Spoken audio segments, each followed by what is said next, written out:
Борбор Азия өлкөлөрүнүн аймагында толеранттуулукту жана тынчтыкты сактап, терроризм жана экстремизм чакырыктарынан жаштарды алыс кылуу максатында медиа эксперттер жана жарандык активисттер катышкан жыйын болуп өттү. Буга Кыргызстан, Тажикстан жана Өзбекстан өлкөлөрүнөн эксперт адистер тартылып, Фергана өрөөнүндөгү туруктуу тынчтыкты камсыз кылуу үчүн кандай иш-чараларды жасоого болот деген темадагы медиа стратегияны талкуулашты.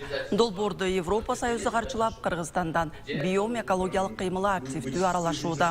Максат аймактагы тынчтык менен стабилдүүлүк туруктуу орношуна салым кошуп, элет жериндеги жаштарга жаңы мүмкүнчүлүктөрдү ачып берүү. Сегодня идет презентация. Бүгүн ушул Борбор Азиядагы 3 өлкөнү камтыган медиа стратегиянын бет ачары талкууланып жатат. Максатыбыз ушул чек ара аймактарында терроризм, экстремизм чакырыктарына каршы туруп, тынчтык маанайдагы иштерди күчөткөн мамлекеттик структураларды колдоо. Биз ушул аймакта кездешкен көйгөйлөрдө келип чыккан пикир келишпестиктерди талдап чыкканбыз. Тынчтыкты камсыз кылган иштерге салым кошуп, маалымат каражаттарын тыгыз аралаштыруу менен жакындан жардам берсек деп жатабыз.